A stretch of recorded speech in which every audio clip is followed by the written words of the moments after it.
وزارت بلدیات Sindh local government board کی administration branch, engineering branch, accounts branch, medical branch, union council branch بغیر کسی منظور شدہ شیڈول آف اسٹیبلشمنٹ کے گزشتہ کئی برسوں سے کام جاری رکھے ہوئے ہیں، جبکہ قانون کے مطابق محکمہ بلدیات سندھ لوکل گورنمنٹ بورڈ کو جس طرح ہر سال SUG سروس افسران کی سینیئرٹی لسٹیں جاری کرنا ہوتی ہیں، اسی طرح ہر سال شیڈول آف اسٹیبلشمنٹ بھی جاری کرنا ضروری ہے تاکہ معلوم ہو سکے کہ کس corporation, district council, town committee, union committee میں Sindh council unified service local government board کی گریڈ وائز کتنی اسامیاں موجود ہیں۔ حیران کن طور پر سندھ کی سب سے بڑی کارپوریشن کراچی میٹروپولیٹن کارپوریشن کے لیے جان بوجھ کر SUG سروس کے آفیسر کی پوسٹوں کا شیڈول آف اسٹیبلشمنٹ 2001 کے بعد سے جاری نہیں کیا گیا، اور نہ ہی وزارت بلدیات سندھ کو نہ ہی KMC ایڈمنسٹریشن کو صحیح صورتحال کا پتہ ہے کہ آیا SUG افسران کی کس برانچ کی کتنے پوسٹیں KMC میں موجود ہیں،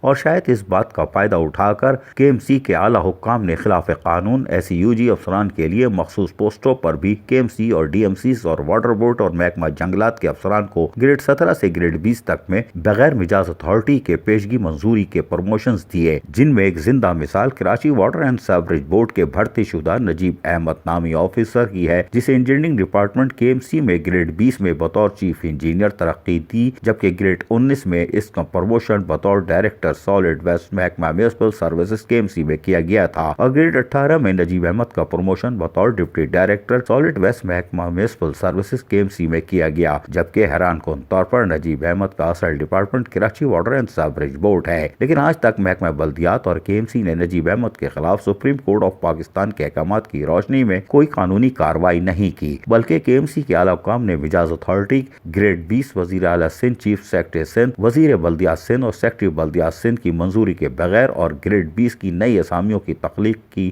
بغیر پیشگی منظوری اجازت کے نجیب احمد کو out of cadre out of turn grade 20 میں پروموشن دے کر چیف انجینئر بنا ڈالا، اور گریڈ 20 کی نئی پوسٹیں بھی بجٹ بک میں رکھ دی ہیں، اور محکمہ بلدیات کے سیکشن آفیسر 5 نے اس کی منظوری بھی غیر قانونی طور پر ملی بھگت کے حوض دی، جبکہ سراسر خلاف قانون اور قوانین کی سپریم کورٹ آف پاکستان کے احکامات کے برخلاف ہے، لیکن تمام متعلقہ ادارے اور اتھارٹیز اب تک نجیب احمد کے خلاف کسی بھی قسم کی قانونی کارروائی، تفتیش اور تحقیقات سے قاصر نظر آتے ہیں، جبکہ نجیب احمد ڈبل شہریت ہولڈر بھی ہیں اور ان کے پاس کینیڈین نیشنلٹی کے ساتھ ساتھ پاسپورٹ بھی ہے۔ سرکاری آفیسر ہونے کے باوجود وہ کینیڈین پاسپورٹ پر غیر ملکی دورے کرتے رہے اور اس وقت بھی بلدیہ عظمیٰ کراچی کے اعلیٰ حکام کو بتائے بغیر اور چھٹیاں لیے بغیر کینیڈا میں مقیم ہے، لیکن DG ٹیکنیکل اقتدار احمد سمیت سینئر ڈائریکٹر HRM اور میٹروپولیٹن کمشنر KMC اب تک نجیب احمد کے خلاف کسی قسم کی کوئی محکمہ جاتی کارروائی بھی عمل میں نہ لا سکے ہیں، اور نہ ہی مجاز اتھارٹی دیگر اعلیٰ اور تحقیقاتی اداروں کو خود اس سلسلے میں کوئی رپورٹ کی ہے، جو کہ خود ایک مجرمانہ غفلت اور غیر قانونی عمل ہے۔ اب دیکھنا یہ ہوگا کہ سیکرٹری بلدیات سندھ روشن علی شیخ، جو کہ بظاہر قانون پسند اور قوانین پر سختی سے عمل درآمد کرنے والے افسر کی شہرت ثابت کرنے کی کوشش کر رہے ہیں، اور گزشتہ